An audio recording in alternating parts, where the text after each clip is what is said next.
슬기로운 구조생활 토목구조 131회 2교시 5번 문제를 풀어보겠습니다.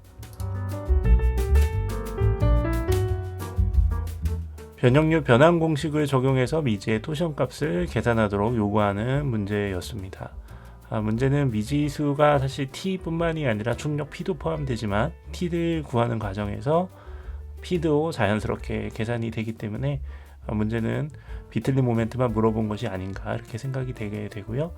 여러가지 대수 처리를 하면서 문제를 풀이하면 되는 문제였습니다. 문제의 난이도는 그렇게 높지 않았나 이렇게 생각이 되는 문제인데 이 변형률 게이지가 붙는 경우에 대해서 좀 연습을 하거나 이해가 좀 되시지 않았던 분들은 다소 까다롭게 느껴질 수도 있지 않았나 이렇게 생각을 해봅니다. 먼저 변형률 변환 공식을 이용을 해서 계산을 하는데 이때 주의할 것이 바로 이 게이지에서 읽히는 값이 축방향 변형률이라는 것인데요. 전단 변형률 디스토션, 즉 전단 변형이라는 게 이제 회전에 대한 거죠. 이 회전 변형이 읽혀지지 않는다는 것을 유의해야 되고 전단 응력을 읽는 게 아니다라는 것을 좀 유의를 해야 되고요. 기지값을 정리하면 45도 0도에서의 수직 변형률 값과 그 외력에 대해서, 즉 yz 방향의 수직 응력은 제로이므로 입실론 y는 x 방향의 응력으로만 계산이 된다는 것을 확인을 할 수 있다는 것이고, 포화성 b를 적용해서 결국은 y 방향의 변형률을 계산을 할 수 있다는 것이고요. 또 기지값인 전단 탄성 계수는 변환 공식에 의거해서 먼저 계산을 할 수 있어서 기지값을 최종적으로 정리하고 변형률 변환 공식에 대입을 하는 것이 문제 풀이의 기본이 되겠습니다.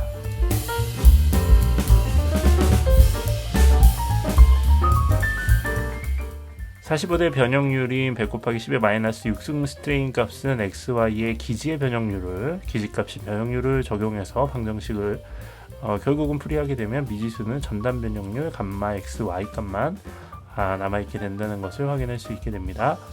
이때 45도의 회전, 즉 코사인 90도는 제로, 사인 90도는 1을 적용해서 전단 변형률을 결정을 합니다. 한편 참고사항으로 전단 탄성 계수 유도하는 방법을 좀 넣어놨는데요.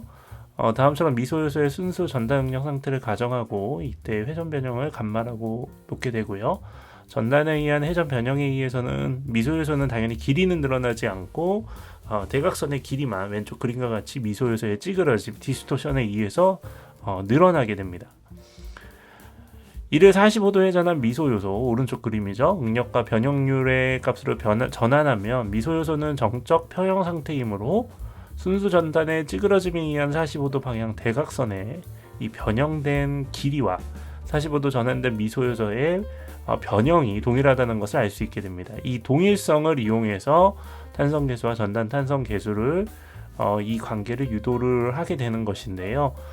45도 회전한 미소 요소의 응력을 변환 공식을 이용해서 간단히 계산을 하게 됩니다.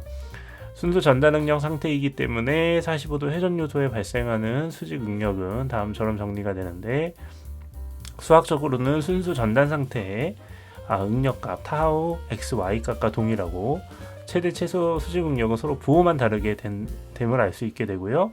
즉 45도 변환 요소의 수직 변형률은 변환 전의 전단 응력값과 포화성비로 다음처럼 유도할 수 있게 됩니다. 앞서 이해한 것 같이 전단 변형률 요소의 대각선의 길이와 45도의 변환 요소의 수직 변형이 동일하기 때문에 이 관계를 이용해서 대각선 길이 L은 미소 요소 높이 H와 수직 변형률 값으로 표현을 할 수 있게 되고요. 순수 전단 요소의 회전각 람다를 알고 있기 때문에 코사인 법칙을 적용해서 정리를 하게 되면 앞서 미소 요소 높이 H와 수직 변형률로 유도한 대각선의 길이를 H와 람다로 표현할 수 있게 됩니다. 이를 정리하면 최종적으로는 수직 변형률과 전단 변형률과의 관계를 정리할 수 있게 되는데요. 이를 정리하면 45도 수직 변형률 값 입실론 맥스는 전단 변형률 감마의 2분의 1과 같다는 것을 알 수 있게 됩니다.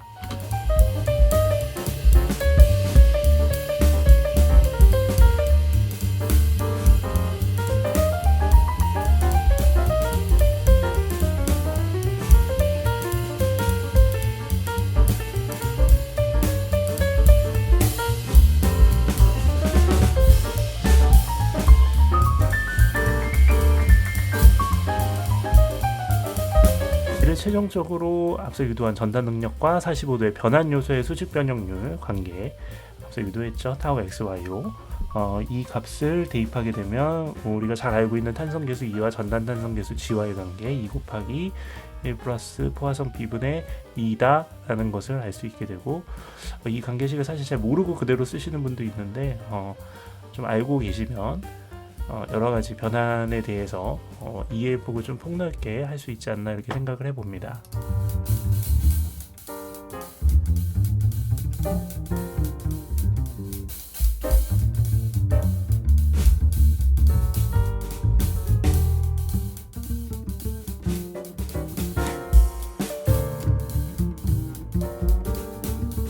제형적으로는 극강소 모멘트 IP와 앞서 계산한 전단 탄성 계수를 활용해서 기직과 반지름 R을 대입하게 되면 이제 쉽게 비틀리 모멘트 T를 계산할 수 있게 됐는데요. 문제에서 요구한 대로 단위는 킬로뉴턴 메타로 맞춰서 정리를 하게 되면 계산된 비틀리 모멘트는 0.0503 킬로뉴턴 메타가 된다는 것을 확인할 수 있게 됩니다.